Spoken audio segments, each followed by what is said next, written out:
Danny here. Welcome back to the Den. In today's video, we're gonna talk about a couple of things, but first I'm joined by Dan Man. What's up? John, what's going on? And joining us again is Pablito, aka Pablo, aka Big Brother. Yeah. So let's talk about Obi-Wan Kenobi. So the show started with a two-parter. We got episodes 1 and 2, and I'm liking what I'm seeing, but I want to hear your guys' thoughts on it. So the first episode was awesome, and the second episode was even better. But that first episode was a really great start to the show. The Obi-Wan, just sort of doing this daily mundane work and just staying hidden and, not just living this quiet life. I know. And the whole the Empire is out there looking for Jedis and just hunting them down. It's really interesting dynamics what they're doing with that, and how they're going about it, and how the one I don't know what you call it. I don't know her name, but the Inquisitors.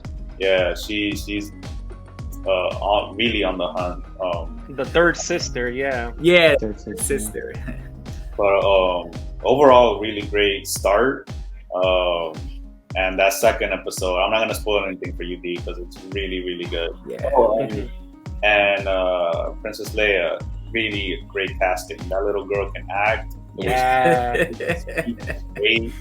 The parents are dope, like the characters, all of that stuff was just really, really awesome to see. Yeah, and I have to say, as soon as they went to Alderaan and we got to see little Leia, I was like, it clicked. This makes sense, because we, without them showing it in the trailer, we knew this series couldn't be in Tatooine. It couldn't take place there, and the trailers did a really good job to kind of manipulate you to think it was gonna take place mostly in Tatooine. And you saw some bits and pieces where it could have been anywhere, but it's heck yeah, it's because he's gonna go rescue Leia. Of course it is. No, I know I took a big dump on Andor earlier, but dude, this is exactly what I wanted to see, and I didn't even know, when they first announced the show, Obi-Wan and Anakin coming back, I was like, awesome. As a fan, I want to see these. I don't care what they do. But watching the first 2 episodes, I fell in love, dude. I was like, this is awesome. They're going back and they're filling in little blanks, because I was like, Leia, I got to give it to her. That little girl can act. She's great. I fell in love with that character. I fell in love with her acting. My daughter's the same age. I was like, yo, she's really a badass little kid. Yeah, I was like, she's running, dude. She's athletic. Yes. And she's very smart, and she has great, like Obi-Wan said it, are you sure you're 10 years old? Because you're talking like how old are you? She's very wise for her age. Yeah.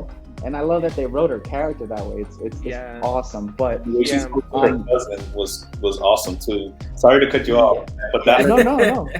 Reading that little scene that's what sold it for me with her, because I'm like, yo, just she straightened them out, with kindness too, because she was still being kind about it. You know, she was diplomatic. She was very diplomatic. Yeah, she wasn't being a jerk to the kid. She was just telling him, you're a jerk. This is what you were doing. Feel bad for yourself, not go away. It was dope. But being able to see if you go back to the originals, your actual originals, right? We never knew why Leia decided to contact Obi-Wan through R2-D2. Hey, I need your help. That was never established. How did she know him? This guy's in the middle of nowhere in Tatooine hiding. How did they get to know that connection? This explains that. So it was oh, he has saved her before, and that connection was super cool. But even being a fan, you never really got to think about hey, Obi-Wan was suffering for a while in this place, and he was committed. So watching this is dude, it makes him the best of the best. He's that committed to what his purpose is. Yeah. And he's suffering, it makes you really feel for that character and grow for him. The Grand Inquisitor, is that the one that comes out in Rebels? Yes. It is. Yeah. Okay. And then the second thing, the beginning of episode 1, that's a different take, because they originally had a different one. They were going to show it kind of darker, and because what happened in Texas, they changed it. Wow.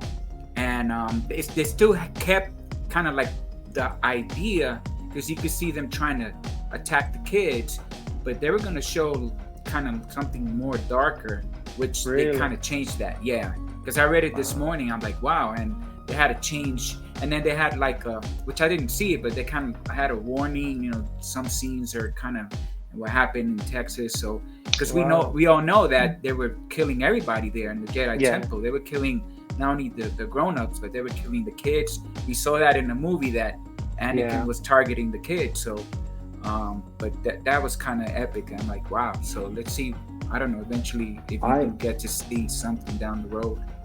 I really want them, and I hope they do it, is show more flashbacks to Order 66 at the Jedi Temple, because that opening, like, I think my wife was talking to me for a second, and I was like, shh, go away, like, what is this? Like, they started it so quick, and I was like, this is awesome, because I knew immediately what was happening.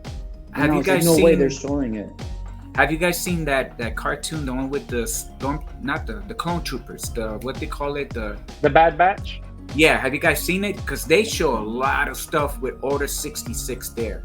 I mean, really detailed about the clones, you know, that they were like overtaken, that they were really manipulated by the Emperor, and he used them. It shows their side of suffering. Yeah, you could tell he used them as guinea pigs, you know, and then just discarded them like nothing. You know, that was his whole plan, and that's really deep. That cartoon, I'm happy they're gonna do a second season, because it's got a lot of story there. Yeah, and you know what I really liked, like they really set up the series awesome, because I don't know if you guys stuck with the recap, but when you first start the show, it gives you the recap, and it's giving you the prequel trilogy from beginning to end. And you know, I wish we would have had the opportunity to talk about our expectations and our theories of the show before the show actually came out, because with what they showed, I was like, yes, so this has to happen, and this has to happen. Like, we need to see Qui-Gon Jinn. We're gonna see his Force Ghost. We're gonna hear his Force Ghost. It has to happen, you know.